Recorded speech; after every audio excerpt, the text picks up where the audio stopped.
नमस्कार दोस्तों, dictation start होगी 3 सेकंड बाद। स्टार्ट। महामारी के दौरान देश भर में एक केंद्रीकृत नीति के तहत स्कूलों सहित सारे शिक्षा संस्थानों को बंद कर दिया गया। अब तमाम क्षेत्रों में पूर्णबंदी से छूट दिए जाने के बाद भी स्कूलों को खोलने में विशेष एहतियात बरता जा रहा है।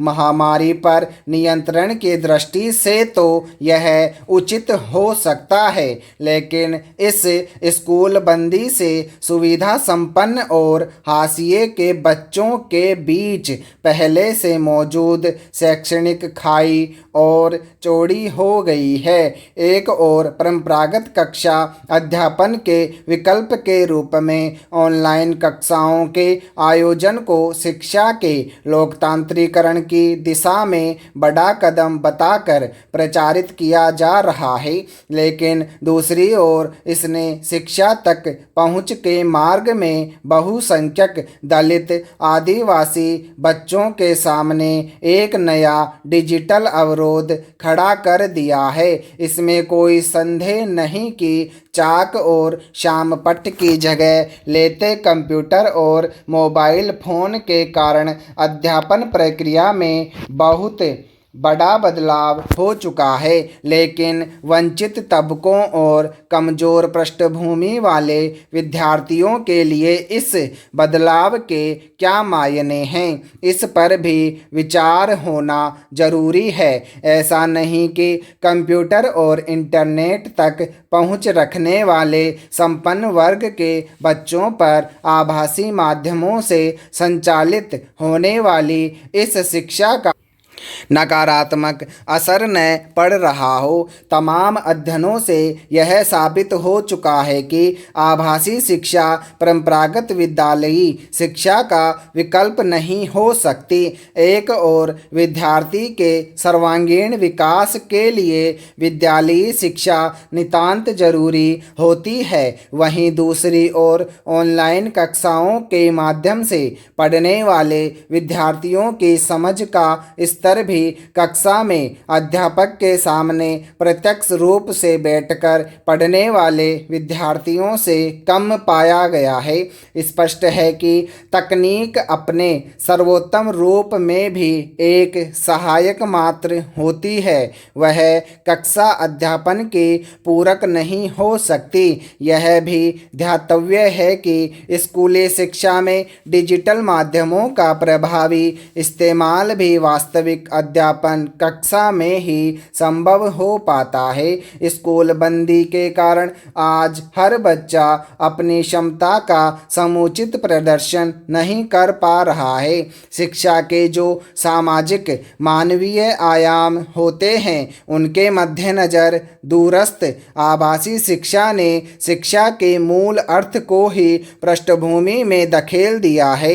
हम आभासी शिक्षा के नाम पर बच्चों के साथ ऐसे प्रयोग कर रहे हैं जैसे कि वे खाली बर्तन हो जिन्हें सूचनाओं और तथ्यों से भर देना है। ऑनलाइन कक्षाओं में देखा गया है कि शिक्षा का प्रायोगिक पहलू भी उपेक्षित रह जाता है। बच्चों के सामाजिक और भावनात्मक विकास पर हम अपेक्षित ध्यान नहीं दे पाते। शिक्षण का एक सामान्य सा सिद्धांत है कि बच्चे दूसरों का अनुकरण करते हुए सीखते हैं। कक्षा में शिक्षक वह माहौल मुहैया कराता है जिसमें सहपाठियों के साथ जुड़कर बच्चा सहज ही खेल खेल में चीज़ों को अपने दिमाग में उतारता जाता है। कोरोना काल के शैक्षणिक अनुभव बताते हैं कि इंटरनेट आधारित आभासी कक्षाओं में परस्पर जुड़कर सीखने का सीधा साधा कार्य भी संपन्न नहीं हो पाता।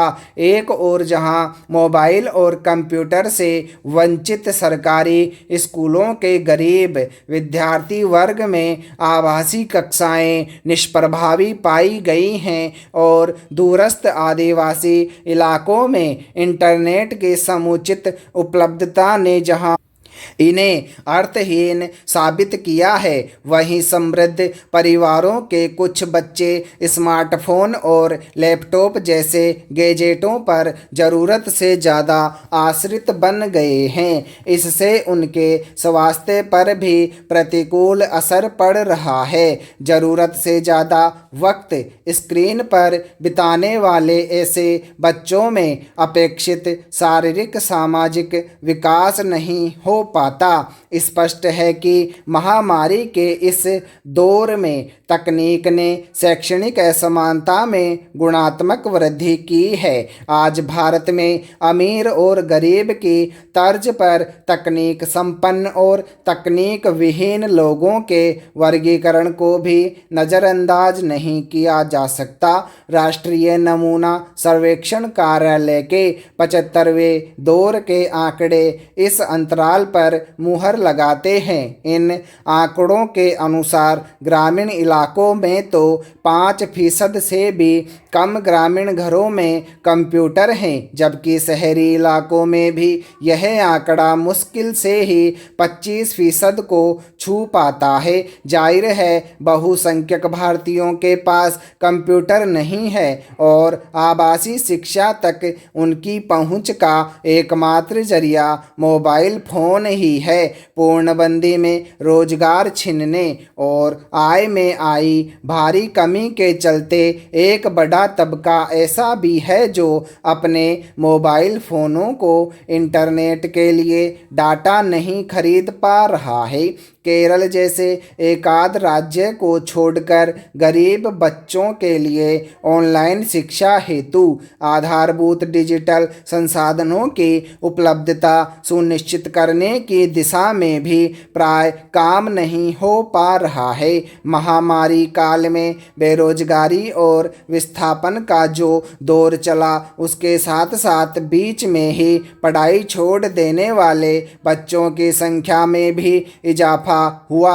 यह नहीं भूलना चाहिए कि स्कूल सिर्फ शिक्षा दे का काम नहीं करते, अपितु वे ऐसे बच्चों के लिए सुरक्षा कवच का काम भी करते हैं जिनका पारिवारिक और सामाजिक परिवेश उनके लिए असुरक्षित होता है। स्कूल बंदी का निहितार्थ इन बच्चों के लिए उस कवच का छिन जाना है। भयानक गरीबी में फंस चुके इनके माता पिता इन्हें अतिरिक्त आय के लिए घरेलू नौकर या खेत मजदूर बनने की दिशा में धकेल सकते हैं। स्कूल का छूटने से बाल विवाह और बाल तस्करी के दलदल में भी इनके फंसने की आशंका रहती है।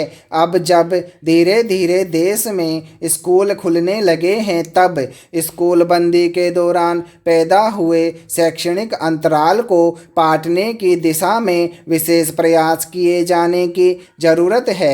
जैसे तैसे पाठ्यक्रम पूरा कर देने और परीक्षाओं के आयोजन की कवायद से अपेक्षित परिणाम नहीं मिलने वाले विषयवार हुई क्षति का मूल्यांकन करते हुए पाठ्यक्रम के समायोजन की दिशा में अविलंब कदम उठाने की ज़रूरत है।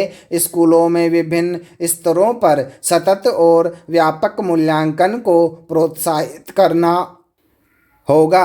बच्चों ने अभी तक क्या सीखा और कहाँ उन्हें समस्याएं आ रही है, इसका मूल्यांकन होना चाहिए। इस काम में शिक्षकों को छूट दी जानी चाहिए। लंबित पड़े मूल्यांकन सुधारों को लाभ करने का भी अब वक्त आ गया है। कोरोना की तीसरी लहर की आशंका के मद्देनज़र स्कूली शिक्षा के क्षेत्र में विशेष कदम उठाने की ज़रूरत है ताकि पढ़ाई छोड़ चुके बच्चों को वापस स्कूल तक लाया जा सके, जिससे आगे की पढ़ाई बाधित न हो। स्वाध्याय के लिए शैक्षणिक सामग्री का विकास करना और उन्हें विद्यार्थियों के बीच वितरित करना इस दिशा में एक बड़ी पहल हो सकती है। विद्यालय के बंद रहने की स्थिति में भी बच्चे इसका इस्तेमाल कर सकते हैं। मुफ्त इंटरनेट के साथ कंप्यूटर आदि का वितरण और उनके प्रयोग हेतु प्रशिक्षण भी अपेक्षित है। स्टॉप।